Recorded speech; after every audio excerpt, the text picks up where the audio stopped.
During the past 7 years, the United States has issued an average of 350,000 utility patents per year. Utility patents are used to protect inventions, their composition, structure, or the way they work. But the production of most new inventions is often outsourced to countries in Asia. This standard practice has long-term negative consequences, including the loss of jobs and the loss of manufacturing capacity, two key elements in economic prosperity. Our story is about an entrepreneur who invented a remarkable device and then decided to keep 100% of the production in the United States. So that's just a rough idea of the process. And I will say that the scale of this is beyond anything even in chemical physics I thought I would experience. We work with parts that have tolerances on the order of microns. And of course, we're making millions of parts. We have 3,500 parts per device. It has to be assembled in an automated way or it wouldn't be cost effective. And we've been able to locate our entire supply chain in the United States, actually, the vast majority of it, 90%, in the state of Indiana. My name is Jim Connor. Welcome to Game Changers Silicon Valley.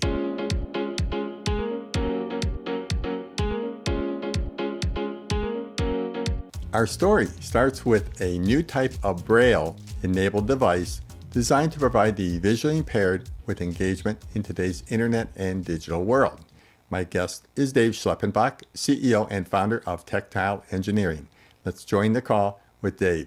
Well, today I'm really pleased to have Dave Schleppenbach, CEO and founder of Tactile Engineering, join us for a very interesting show and a very interesting discussion about his technology to help people who are visually impaired be part of the digital revolution taking place and all the content on the internet today. So Dave, welcome to the show. Thank you very much, Jim. I'm delighted to be here. Now you have a technology that is enabling people who are visually impaired to basically read or understand through Braille internet digital pages, internet digital content. Can you give us a little bit of an overview about that? Absolutely. This is a technology that's been demanded by the field of visual impairment for over 30 years now. I've been working on trying to solve this problem a long time myself. And the concept is very simple. Every day, we all use phones, tablets in our pockets to access information. Those have screens with pixels on them. But for someone with a visual impairment, they can't access in the same way. And so what this does is provide a tactile version of those pixels so that the user can feel. Imagine just a display screen, similar in size, shape, and function to an iPhone, except instead of looking at it, you feel it with your fingertips. Now, this is an external device, runs through Bluetooth, correct? That's correct. And I can actually very quickly show an example here. Sure. So in front of me, I have the actual device. You can see that in form, it's similar to an iPhone. On the screen, I have, in this case, a raised print letter A and a Braille A. And this can partner with a host device. In this case, I have a tablet computer, and that shows me what I'm seeing. So the concept is really very simple. And as the user goes through and accesses the information, I'm just going through the alphabet here, we see it change. Anything the user does is mirrored on the screen in the case of a teacher assisting, and anything the teacher does is mirrored on the device. One other little feature that this makes this useful, if I go out into the menus, you'll be able to see I have some menus written here. And if I look at the display, I may not be able to understand what that is in Braille. I see the dots, but that doesn't mean much to me. Well, we have a slider that simply converts that over into text so that a user or a teacher can see that. So this device is designed not just for people who are Braille readers, but also for people who are trying to learn. You really surprised me in a way because I thought it was purely Braille, and I did a little look up on Braille, and it's 6 dots, and people, books or text is printed with the Braille encoding, if you will, and they feel that through. But you have actually made the connection between Braille and letters also. That's right. It's a very important thing. If you look at, just to take student population, for example, about 3% of the K through 12 student population is visually impaired, severely visually impaired, cannot be corrected, cannot use enlargement, needs to have a tactile modality. But of that 3% of students, maybe 10% of them are Braille literate. So that's an awful lot of students who need either to learn Braille or have some other method. So we support the ability to change the size of that Braille on the fly to help them learn. People often have poor sensitivity issues in their fingers, especially adult learners who've lost vision later in life. And we support raised print because a lot of people who have vision loss have a memory of print. And if you can tie it to something that they know, it makes learning a lot easier. This is pretty revolutionary. I mean, you've tied Braille. I mean, I had the impression if you learn Braille for whatever reason, you've had an accident or you have lost your vision or it's impaired, you learn Braille, that's it. But you're connecting people who understood visual print, letters we use, to Braille. Also, that means a lot of older people or people who had accidents, military outcomes, can actually still continue to read by seeing the letters come up on your device. Is that right? You got it exactly. That's right. And so this is designed really for people primarily who aren't Braille literate, need to learn. And of course, if you are, then you've got benefits as well. And I have to mention the ability to do graphics as well. So again, I'll just demonstrate a few things. Here I have a picture on a screen, and these could come off the internet or whatever you're looking at. And then I have that same picture here on the device. And in fact, I can enlarge that picture. I can move it around. And in this case, you see the curly tail of the dog is actually represented tactily as well as on the device. And we have the ability to do all sorts of crazy things. Just to give another example, we even have the ability to do animation. Here I'm showing a bouncing ball on the screen, a screensaver, showing that same thing on the display itself. And this teaches users the ability to do things like track a moving object, which is very difficult or challenging to do if you've never had that experience before. Well, fantastic. I mean, I just didn't, till now, didn't know how deep and how big you had made this. I thought it was a one-step process. So you've got a lot of stakeholders, constituencies, if you will. Who are the most immediate users that you see?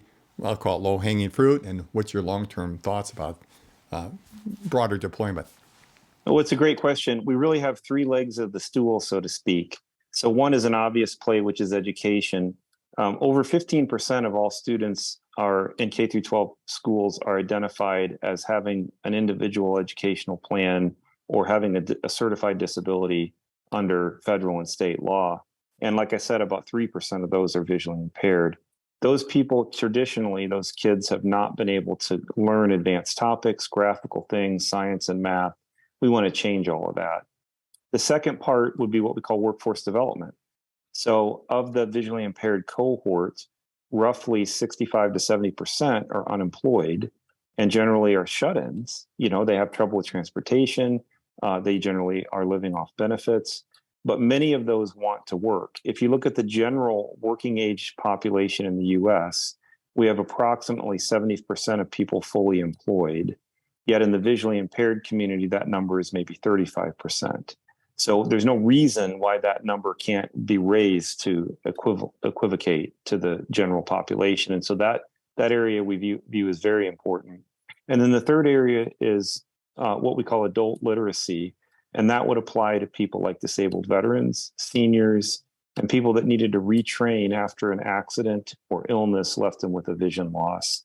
So those are really the markets that we're targeting. And again, this device, it's the same as what you're already used to. Anything you can think of, you can do with a phone or an iPad, you can do with this device.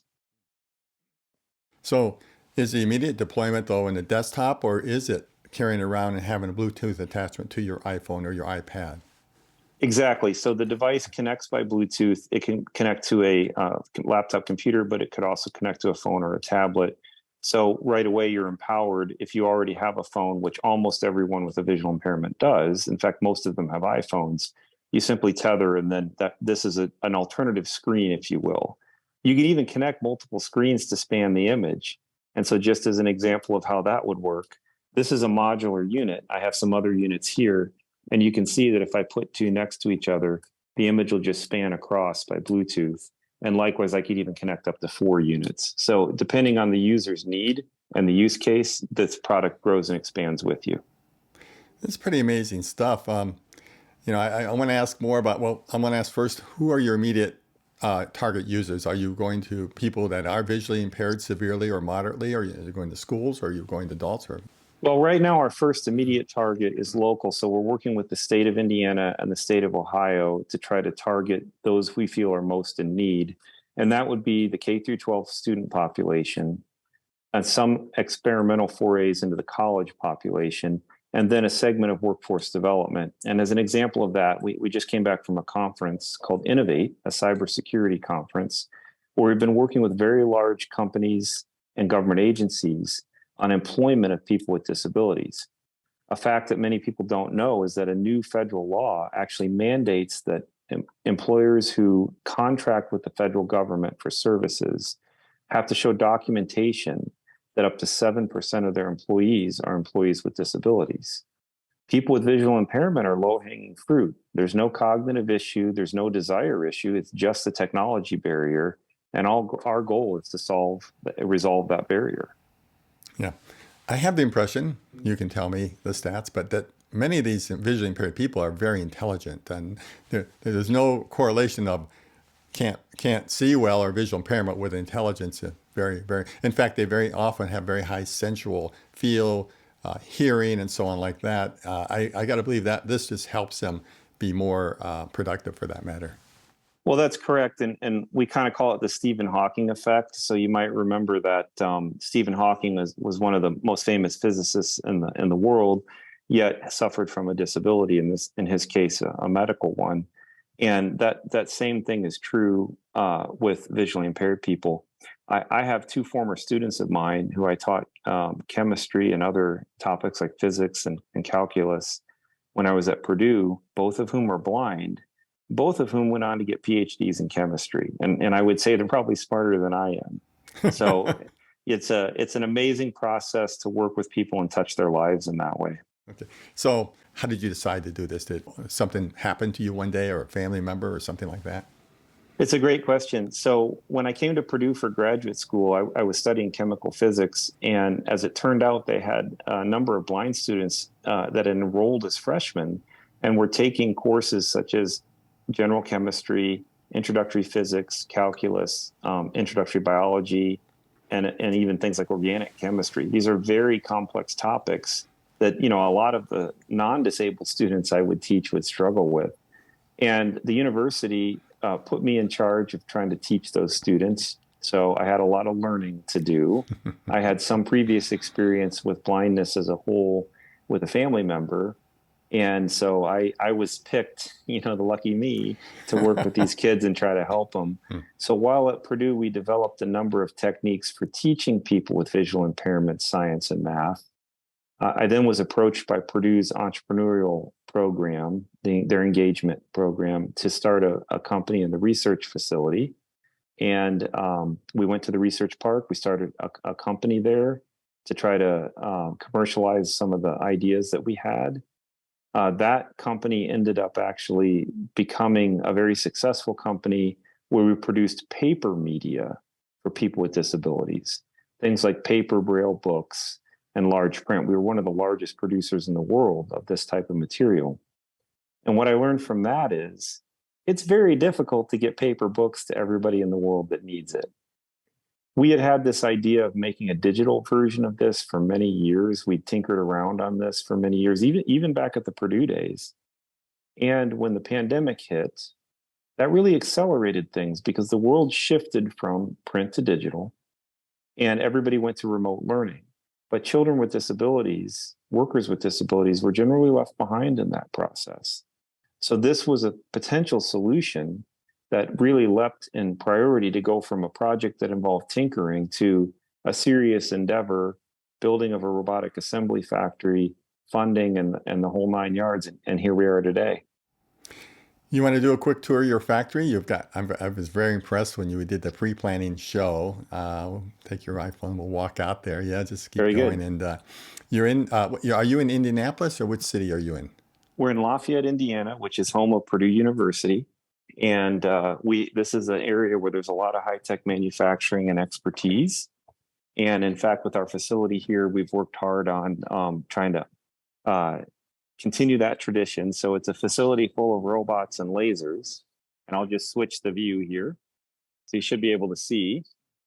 Let me start by just explaining the basic technology. So I have here this is kind of the old approach of how people would create a Braille device.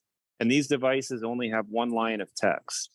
They cannot do more than that because of the physical size. This is expensive, fragile, and so forth. In my hand is our equivalent technology. Same number of dots, miniaturized, so that we can produce the same function in this as with this gigantic device. So this little module is the core technology, and all of this factory is designed to create that technology. Just to give you an idea of how this works, we start with some very small component parts. Here I have an individual pixel, if you will, in my hand to give you an idea of the size of this. So we deal with features at the micron level.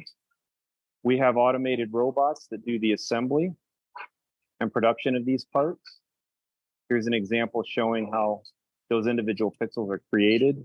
All of this was technology that we had to invent and develop and build customized machines to do. We use robotic assembly procedures. So this is our robotic assembly table. We have laser equipment to kind of prepare and organize the modules. And the end result, we use a lot of microscopes here. We have modules that come out. Right now we have some modules undergoing active testing where we're checking to make sure that everything is satisfactory. They get loaded into a product, which is undergoing a burn-in pass here. And then that product gets assembled into a final device in other stations where we actually do a lot of this very careful assembly and production. And you get an idea of kind of what the final products look like here. This is one that's open, and this is one that's been assembled. So that's just a rough idea of the process. And I will say that the scale of this is beyond anything even in chemical physics I thought I would experience. We work with parts that have tolerances on the order of microns. And of course, we're making millions of parts. We have 3,500 parts per device. It has to be assembled in an automated way or it wouldn't be cost effective. And we've been able to locate our entire supply chain in the United States, actually. The vast majority of it, 90%, in the state of Indiana. That is remarkable. I mean, I got to say that I've never seen a story like this, okay? The traditional model, invent something out of the universities, take it, perfect the product, send it to China or some offshore country. Right. Hopefully it gets back. You have supply chain problems. You have quality control problems. You try to work it out. My hat goes off to you for doing this. And I got to believe the state of Indiana is wildly excited about this story. You want to tell us a little about that? We've been very honored and blessed to have the support from the state. We've had support all the way from the governor and lieutenant governor down to individual state legislature members, senators, and representatives. We've had support from the Department of Workforce Development, support from the Department of Education. We have a great partner in the Indiana School for the Blind and Visually Impaired. It's just a phenomenal institution, a leader in the country, although people might not know that. And so that's why we wanted to do our pilot program here first, satisfy the needs of Indiana citizens. We also have strong connections in Ohio where we have investors. We have received investment, not only from our Ohio group, Queen City Angels that you mentioned, but from Purdue Ventures and from Elevate Ventures, both organizations here in Indiana. So that support has been vital. Without that support from both state and local government, this wouldn't have happened. But such a worthy cause. My goodness, this is incredible. So how do you sell it? Somebody's watching the show. They're, oh my God, I know there's people over at the School of the Blind here. Berkeley, there was one and a couple others. What do? They call you up, they get on a website. What's the order process like? Do you have to qualify them first? Maybe you can give us a little bit of information about that. Absolutely. Well, of course, they can visit our website to learn more, and we can discuss with them the details. But our goal, my vision, is that every person in the United States that needs one of these devices would receive it at no cost. That's my goal. I'm working with state governments and federal governments to help subsidize that. We give them the device, they take it from there. They learn the job skills, the educational skills to re-enter into the, as a taxpayer, into the tax-paying citizenry. And then the project just funds itself. We also have some partnerships with some nonprofits, foundations to help with funding, even if it's as simple as, for example, Easter Seals provides a method for people who need assistive technology to take a long-term low-interest loan to purchase the technology. And then finally, direct for consumers. If none of the above works, then we can certainly work with individual people to try to get them the technology at a reasonable price. So we have a lot of plans in the works, and the starting point is simply contact us, and we'll talk to you more. That sounds great. I want to ask you one other question, or maybe two. One is, what is the learning curve? I mean, I assume we chat a little bit that a child who's always been visually impaired gets this pretty quickly. What is the learning curve like for an adult, just to get a sense of that? It's a great question. A lot of the people I've worked with who have some experience with tactile methods already, the learning curve is anywhere from 30 seconds to 5 minutes. It's stunning to me how quickly people pick this up.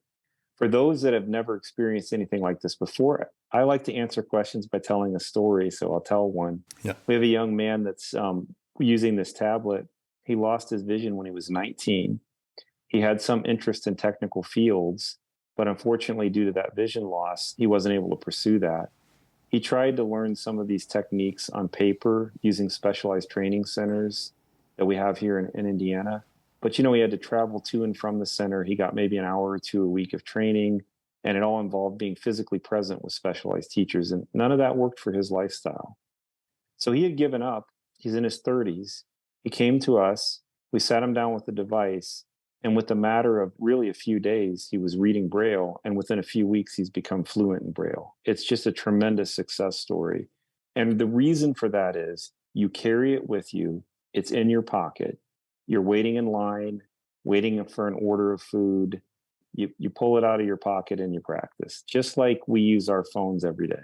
Last question is about about the future, but you've got some investors in there. Again, this Elevate Ventures, this is a state of Indiana-backed venture fund. Is that correct? That's right. It's a fascinating group. The state actually pays to Elevate Ventures to go and find these types of ventures and fund them. It's a tremendous thing that our state does to prime the pump, so to speak. The idea being that these successful tech ventures will then funnel tax dollars back in to continue the program. And that's how Queen City Angels and Tony Shipley and Scott Jacobs got involved? That's right. So Elevate recommended QCA as the deal lead for our round. And then we also got interest from Purdue and a few individual investors. And we ended up having to turn away a few folks, which I feel bad about. Most of our investors said, your numbers and your diligence and everything is good, but the real reason we're doing this is we want to be able to tell our grandchildren we did something cool, right? That's very important. Bragging rights are very important to investors. That's what I observe. So, well, what's the future look like? Is this, I mean, it's tough to tell, but you got such a bright future. You're ready to mass produce these, I think, and you're ready to engage. Do you have to do any other trials or testing to validate things, or are you ready to roll? We're ready to roll. We're actually deploying this quarter.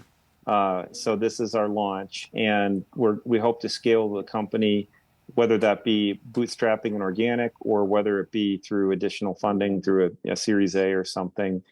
We haven't fully decided. The circumstances will warrant, but we have a bright future. Our platform is not just the hardware, which is necessary, and we have a good approach on with our factory. It also includes the content, and it includes the services, so that when we present a user with a product, they're getting the full package. They get the tech, they get content for that tech, and they get support, which is an essential component. We plan to grow that state by state and eventually nationwide and also overseas. Wow, such a great story. Well, we got to give you an opportunity to provide some contact information. Your website, your webpage is tactileengineering.com, I believe. What are the ways would people stay in touch with your company or with you? Well, obviously, go to the website is a great way. You can reach out there and contact us through that. They're welcome to also reach us by email or phone. All of that is listed on our website. And just start a dialogue with us. The way that this product works is it touches one person at a time, but by doing that, we change the world. And the only way we can do that is by talking and learning what you need. Well, Dave, you've been absolutely very impressive. I just tell you, I do enough shows and I've really thoroughly enjoyed this. I can't wait to get this out there. This goes out worldwide to a database of investors and startup people and entrepreneurs for that matter. And, the responses have been growing. And so I think that you're going to probably get some contacts out of this for sure. Broaden the public awareness that we can create through this show and what have you with social media. I personally would love to come and visit your factory someday. And I want to thank you and I want to wish you every success going forward. Jim, thank you so much. You're welcome to visit. Your viewers will be welcome to visit. We love showing people what this is all about and kind of changing their perception of the world. Great. Thanks so much, Al. Okay. Very good. Thank you. Thanks for joining us in this podcast. If you found this conversation insightful, share it with your network and subscribe to receive notifications of new shows. You can view all shows at our website, gamechangers.tv. You can also find us in your podcast app by searching for Game Changers Silicon Valley. We look forward to your continued interest in upcoming shows.